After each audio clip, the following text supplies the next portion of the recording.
क्रूस का चिन्ह पिता पुत्र पवित्र आत्मा के नाम पर आमीन। सर्वशक्तिमान महान परमेश्वर पिता, हम आपको धन्यवाद देते हैं। राजाओं के राजा प्रभुओं के प्रभु प्रभु यीशु मसीह, आपकी दया, आपकी कृपा, आपके अनुग्रह की दृष्टि हम सब पर लगी रहे। प्रभु अपने अनुग्रह करने वाली, प्रार्थना सिखाने वाली अपने आत्मा को हम सब पर उंडेलिए प्रभु, अपने बेटे बेटियों पर उंडेलिए। अब प्रभु हमारा हाथ पकड़ के लिए चलिए परमेश्वर, जिस रास्ते पे हमें चलना है खुदावंद, हम अपनी मर्जी से नहीं आपकी मर्जी से हम जिए चले उठे बैठे। प्रभु हम पहले अपनी ज़िंदगी अपनी मर्जी से जी चुके, कुछ समय तक आपको जानने के बाद भी हम अपनी ज़िंदगी अपनी मर्जी से जिए, पर परमेश्वर हम आपसे प्रार्थना करते हैं अब हमारी ज़िंदगी अपनी मर्जी से नहीं आपकी मर्जी से होने पाए पिता, और आपके कहे अनुसार हम जीवन जिए, पाप गुनाह से दूर रह के पवित्रताई और खराई में चले। नम्रता और दीनता हमारी जीवन का हिस्सा हो, ताकि हमारा हर एक जीवन का जीने का तरीका प्रभु आपकी मर्जी से हो। प्रभु आने वाला समय तेरे कहे अनुसार हो, पाप गुनाह से हम दूर रहे, पवित्र खरा जीवन जिए, और परमेश्वर हमारा जीवन तेरी मर्जी से चले। परमेश्वर हम अपनी मर्जी ना चलाए खुदावन। आज का एक एक वचन प्रभु मेरी मर्जी से नहीं तेरे वचनों के द्वारा प्रभु होने पाए। बोलने वाला मैं नहीं वरन आप स्वयं मुझ में होकर अपने वचनों से आप बातचीत करें पिता। मेरे मुख पर पहरा बिठाइए, मेरे होठों के द्वार की रखवाली कीजिए प्रभु। आज का हर एक शब्द आपकी मर्जी से हो। सारा आदर आपको देते हुए प्रार्थना विनती यीशु के नाम पे मांगता हूँ, सुनिए और दया से ग्रहण कीजिए। आमीन आमीन आमीन। सबको जय यीशु। मैं आशा करता हूँ आप सब आनंदित और खुश होंगे, प्रभु में बढ़ रहे होंगे। और आइए हम प्रभु के वचन की ओर जाएंगे। आज फिर से हम स्तोत्र ग्रंथ से ही वचन निकालेंगे। स्तोत्र ग्रंथ अध्याय 73, 73 अध्याय। आप वचन संख्या है 21 से लेके 24 तक। पेज नंबर पुराना विधान 869, ठीक है। तो मैं आप लोगों के लिए वचन पढ़ूंगा। जब मेरा मन कटुता से भरा था और मेरा हृदय दुखी था। कब? जब हम खुदा को नहीं जानते, तब की बात हो जा रही है। जब मेरा मन कटुता से भरा था और मेरा हृदय दुखी था। आज हम इस वचन को अपने तरीके से हम सुनेंगे, ठीक है। जो हमारा जीवन बीत चुका है, जिस जीवन को हम जानते थे उस जीवन के तरीके से। जो गैर जाति से लोग हैं उनके लिए तो सटीक वचन है, ठीक है। और जो प्रभु में है, यीशु मसीह के लोग जो अपने आप को ईसाई कहते हैं, उनके लिए भी ये वचन है। जो प्रभु से दूर दूर तक वास्ता नहीं था, है ना, कभी कभार चर्च गए तो गए, नहीं गए तो नहीं गए, ठीक है। पहला नंबर उनके लिए है, जब मेरा मन कटुता से भरा था। आप जब प्रभु को जानेंगे कि आपका मन कटुता से भरेगा, आपके अंदर से प्रेम आना शुरू हो जाएगा, आनंद आना शुरू हो जाएगा। आप धीरज धरेंगे, आप उत्साहित नहीं होंगे, उतावली नहीं करेंगे, आप धीरज धरना शुरू कर देंगे। आपके ऊपर ऐसी आत्मा अनुग्रह करेगी कि आप दूसरों के ऊपर कृपा और भलाई सब शुरू कर देंगे। आप कटुता से नहीं भरेंगे, पहला नंबर, ठीक है। जब मेरा मन कटुता से भरा था और मेरा हृदय दुखी था। आप जब कटुता से भरेंगे, आपको क्या लगता है? आप आनंदित होंगे? आप दुनिया के किसी व्यक्ति को बता दीजिए जो किसी के प्रति रोज कूटता हो, पड़ोसी को गाली देता हो, सरसरी किसी से लड़ता झड़ता हो, आप उसे कभी आनंदित नहीं पा सकते, वो सदा दुखी रहेगा। ये वचन भी वही कह रहा है। और ये कौन लोग हैं? जो प्रभु को नहीं जानते, वही कटुता से भरे रहते हैं, वही उनका हृदय, उनका मन, उनका जीवन, उनका सब कुछ दुखी रहता है। उनके दुखी रहने के कारण से उनका परिवार भी धीरे धीरे दुखी रहना शुरू कर देता है, क्योंकि उनमें आनंद नहीं है। और घर का जब मुखिया है आनंदित नहीं है, तो घर का परिवार का सदस्य आनंदित कहाँ से होगा? क्यों? क्योंकि ये व्यक्ति ही अपने अंदर ऐसी डेमोनिक स्पिरिट को ला रहा है, और वही इरिटेशन, वही चिढ़ने वाली, कुढ़ने वाली, घुटने वाली, गुस्सा करने वाली, ये जेलसी वाली आत्मा सब लेके आ रहा है और घर में फैल जा रही है। घर की सारी शांति खत्म हो जा रही है, सारा घर का वातावरण बिगड़ते जा रहा है। कारण क्या है? मात्र एक कारण है। क्या? कि आप कटुता से भरे हो, इसलिए दुखी हो। अगर आप कटुता से न भरे होते तो दुखी ना होते। दूसरा लाइन जो मैं पढ़ने जा रहा हूँ उसे तो और ध्यान से हम सबको सुनना चाहिए। पहली कैटेगरी उसके लिए है जो प्रभु को दूर दूर तक नहीं जानता था, ठीक है। अब दूसरा कैटेगरी उनका है जो ईसाई खुद को कहते हैं कि हम यीशु मसीह के लोग हैं, ठीक है। प्लीज बुरा ना माने, हम सबकी बात कर रहे हैं, मैं अपनी बात भी कर रहा हूं।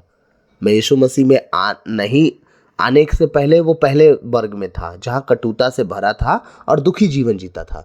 दूसरा वर्ग क्या था मेरा? जब मैं प्रभु में आ गया, उसके साथ रहा करता था, फिर भी खुश नहीं था। ये आज हमारे मीडियम कैटेगरी की ईसाइयों के साथ घट रही घटना। कौन सी घटना? मैं दूसरा वचन पढ़ूंगा आपके लिए, 22वां वचन कह रहा है, ठीक है। पहला क्या था? जब मेरा मन कटुता से भरा था और मेरा हृदय दुखी था।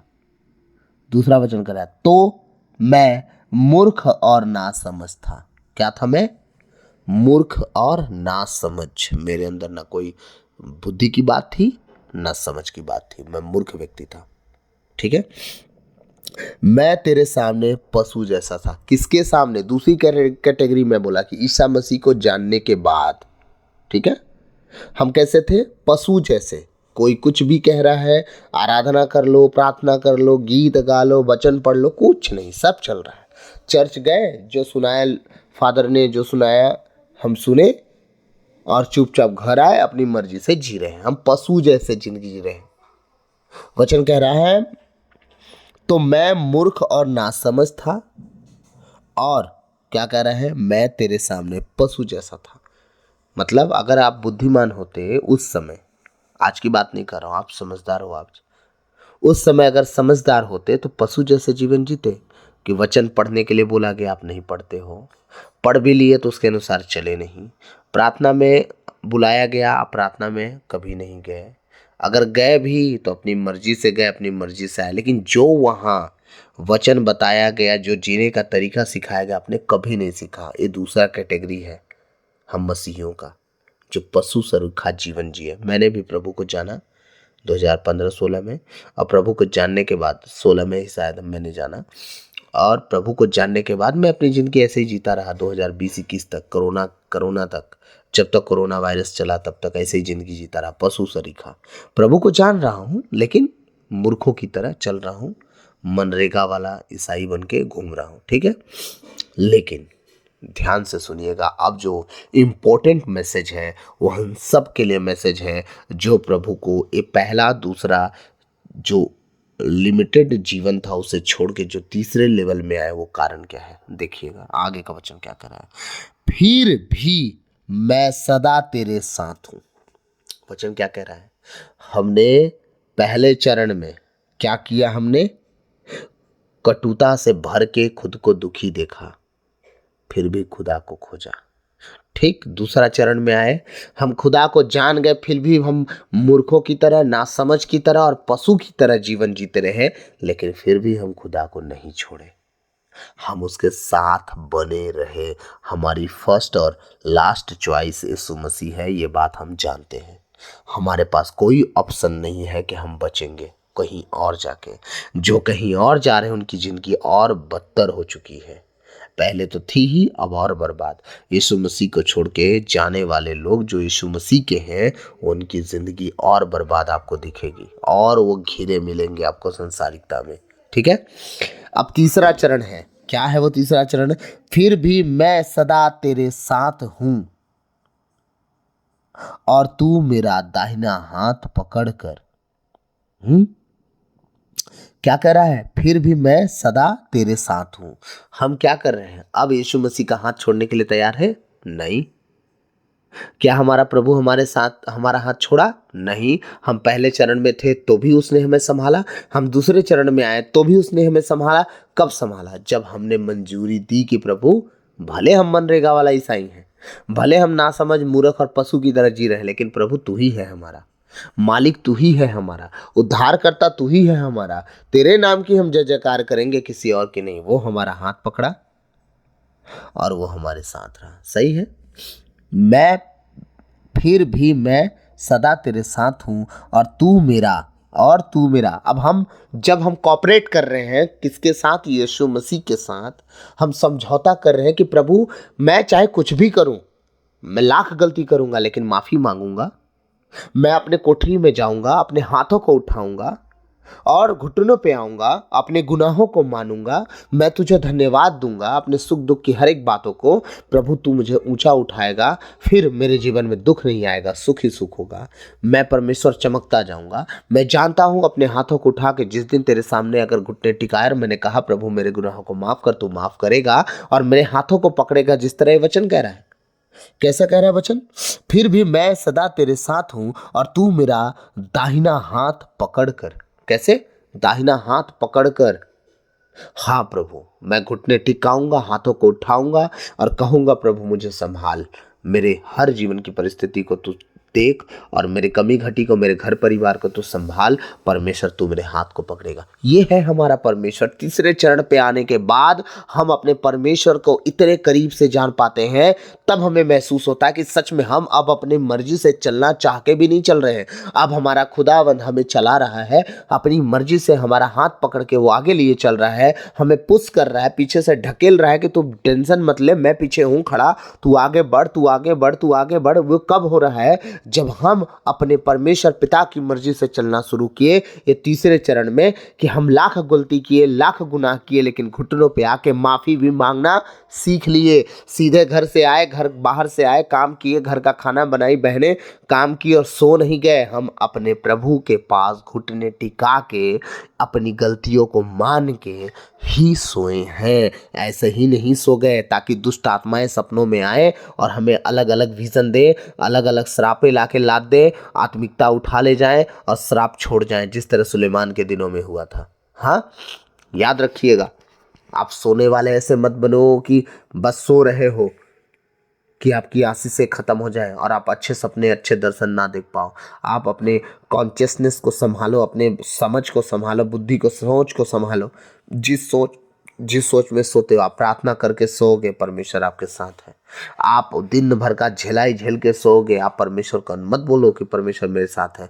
आप ये मत कहो प्रभु तू तो जानता है। वो सब कुछ जानता है, लेकिन उसने आपको जबान दी है बोलने के लिए, चुप रहने के लिए नहीं बोला। उसने कहा बोलो तुम्हारे लिए होगा। चुप रहने से कुछ नहीं होगा। जानता मैं सब हूं। कमांड करो, उसके वचनों को रिलीज करो।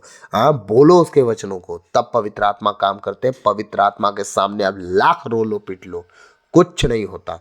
रोने वाले आज तक रो रहे हैं हमारे ईसाई भाई बहन, कुछ नहीं हो रहा है। लेकिन जिस दिन गैर जाति को बोला जाता है तुम बोलो यीशु मसीह के कोड़े खाने से मैं भली चंगी हो गई, मैं भला चंगा हो गया। वो व्यक्ति नहीं जानता था खुदा क्या कहता है, तो खुदा के नाम से एक व्यक्ति बस बोल दिया, आप चंगे भले ना हुए, गैर जाति चंगा हो जाता। क्यों? वचन में ताकत है। पवित्र आत्मा उस वचन के द्वारा काम करते हैं।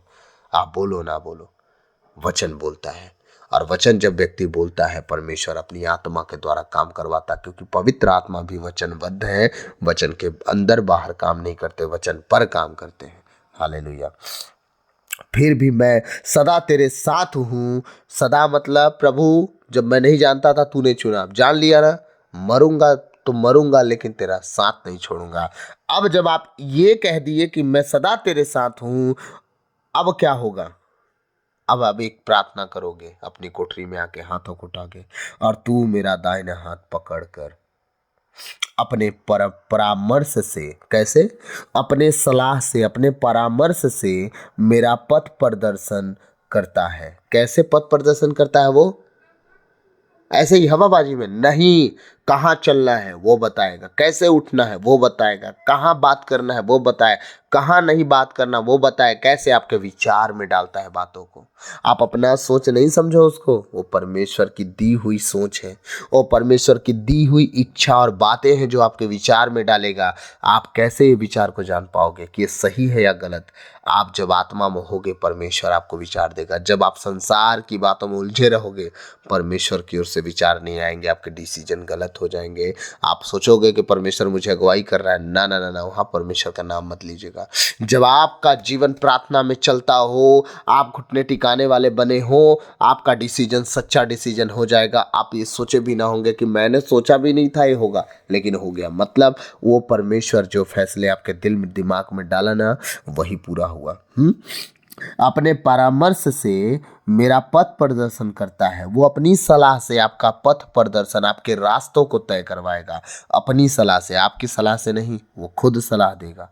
आपके मन में जो बातें उठती हैं, इच्छाएं, वो डालेगा। आप क्या करोगे उसके सामने? और बाद में मुझे अपनी महिमा में ले चलेगा। ये क्या होगा? आप शुरुआत किए शरीर पर कैसे? कटुता से, दुखी होकर। आप शुरुआत किए मूर्खता से, नासमझी से, और पशु जैसे जीवन जी के। लेकिन खुदा के साथ चलने का जब आपने वादा किया, क्या वादा किया? फिर भी मैं सदा तेरे साथ हूं। आपने जब वादा किया कि प्रभु कुछ हो जाए तेरे साथ हूँ, फिर परमेश्वर की आत्मा क्या कहती है कि मैं तेरे साथ हूँ। अब वो पहले परमेश्वर का आत्मा हमेशा के लिए आपका हाथ पकड़ेगा। परमेश्वर आपका हाथ पकड़ेगा और तू मेरा दाहिना हाथ पकड़कर अपने परामर्श से मेरा पथ प्रदर्शन करता है। अब वो क्या करेगा? जब आप उससे कहते हैं कि मैं सदा तेरे साथ हूँ प्रभु, मैं तेरा साथ नहीं छोड़ के भागूंगा, हाँ, वो आपका दाहिना हाथ पकड़ेगा, ठीक है, और आपको रास्ता दिखाएगा। आपका परामर्शदाता बनेगा, वो आपको सलाह देने वाला परमेश्वर बनेगा। और बाद में, अब बाद में मतलब भविष्य की बात कर रहा है, को भविष्य, आने वाले भविष्य में, बाद में मुझे अपनी महिमा में ले चलेगा। कुछ समझ में आया? वो महिमा का मतलब, जिस तरह यीशु महिमान्वित हो के स्वर्गराज गए, उसी तरह बाद में जब वो आपका हाथ पकड़े रहेगा, अपना परामर्श देते रहेगा, सलाह देते रहेगा, रास्ता दिखाएगा, और उसकी सलाहों को, रास्तों को ठुकराएंगे नहीं। अगर विचार डालेगा कि ये मत कर, तो आप करने लगोगे, तब नहीं काम करेगा वो, फिर वो छोड़ के चला जाएगा। लेकिन जब कहा कि ये मत कर, आप नहीं करोगे, तब वो आपका सलाहकार, आपका परामर्शदाता, आपका हाथ पकड़ के लिए चलने वाला और अनंत महिमा में लेके जाने वाला परमेश्वर, वो महिमा स्वर्ग राज्य होगा और आपसे ना छीना जाएगा। आमीन। मैं आशा करता हूं आज का वचन आपके समझ में आया होगा। इसी तरह हर रोज का वचन होगा। आप अपने घुटनों पे आओगे, अपने मन की हर एक बात को मुंह से बोलोगे, क्योंकि बोलने से परमेश्वर काम करता है। आप वचनों के द्वारा बोलो, आप बोलो परमेश्वर से वचनों के द्वारा। देख लो आज अपने, हमारे ईसाई लोगों का विश्वास और गैर जातियों के लोगों का विश्वास देखिए, आपसे ज़्यादा वो बढ़ते जा रहे हैं। क्यों?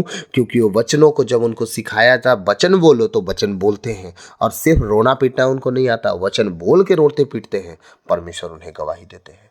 मैं आशा करता हूँ आज से आप वचनों के द्वारा घोषणा करेंगे अपने जीवन में, अपने घर में, परिवार में, अपने बच्चों के ऊपर, अपने हर एक परिस्थिति के ऊपर। तो ये वचन का घोषणा आप कैसे करेंगे? जब तक आप बाइबल पढ़ेंगे नहीं, अपने लिए वचन पाएंगे नहीं। तो अपने कंडीशन के ऊपर, अपने जीवनचर्या के ऊपर जब तक वचन पाएंगे नहीं, जिस परिस्थिति के लिए वचन चाहिए आपको, आप बीमार हो, ठीक है, तो कहाँ लिखा है कि उसके कोड़े खाने से, उसके मार खाने से आप भले चंगे हो गए? तो जब तक आप खोजोगे नहीं तो कैसे पाओगे? हाँ, लिखा तो है कि उसके लहू बहाने से आपके पाप धोए गए, तो कहाँ लिखा है? जब तक वचन नहीं घोषणा करेंगे कि हाँ प्रभु, हमने पढ़ा है तेरे लहू बहाने से हमारे पाप धोए गए, मेरे पापों को क्षमा कर, मेरे अपराधों को क्षमा कर, हालांकि वह भारी है। आप ऐसे बोल के तो देखो, परमेश्वर की आत्मा काम करती है। तो प्रभु आज के इन वचनों के द्वारा हम सबको बहुत आय से आशीष दे। अगर आपने वचन के द्वारा कुछ सीखा हो तो प्लीज़ कमेंट करें। मैं कमेंट को पढ़ता हूँ, मुझे बहुत अच्छा लगता है आपका कमेंट पढ़ के, और मैं उम्मीद करता हूँ आप सब खुश होंगे, आनंदित होंगे और प्रार्थना करने वाला जीवन अपने जीवन में लागू कर रहे होंगे। प्रभु आप सबको बहुत आय से आशीष दे। आप बचे, आपका घराना बचाया जाए। God bless you all. सबों को जय यीशु। और हाँ, एक इम्पॉर्टेंट मैसेज, आज दिवाली है ना? तो मैं आप सबसे एक बात कह रहा हूं, जगत की ज्योति यीशु मसीह है, ठीक है? जगत की ज्योति यीशु मसीह है। आप एक जगह पे दिया बत्ती जला के अपने घर में प्रकाश नहीं ला सकते, क्योंकि आप दूसरे दिन वही लड़ने वाले, वही झगड़ने वाले, वही चिढ़ने वाले, वही व्यभिचार करने वाले, गाली देने वाले, नशा करने वाले अगर व्यक्ति बनने वाले हैं, तो ये दिया बत्ती जला के आप जगत की ज्योति अपने घर में नहीं ला रहे हैं। अगर आप ज्योति को लाना चाहते हैं तो यीशु मसीह को अपने घर पे लाओ। कैसे? आनंद से लाओ, धीरज से लाओ, शांति से लाओ, प्रेम से लाओ, कृपा से लाओ, भलाई से लाओ, संयम से लाओ। आप लाना है तो अपने जीवन में बदलाव लाओ। यीशु मसीह जगत की ज्योति है, वो ये घर की ज्योति नहीं, जगत की ज्योति है। जिस दिन अपने जीवनचर्या को आप बदलना शुरू कर दोगे, अपना उठना बैठना, बातचीत, सब कुछ बदलना शुरू कर दोगे, जगत की ज्योति आपके घर में एंटर कर गई है। आप इन बातों को बहुत ध्यान से समझिएगा, ठीक है। तो जिन रोशनी एक दिन फैलाने से घर में पूरी जिंदगी भर के लिए रोशनी नहीं आएगी।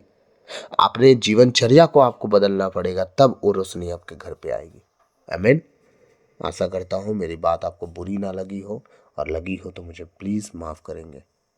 God bless you. सबों को जय यीशु।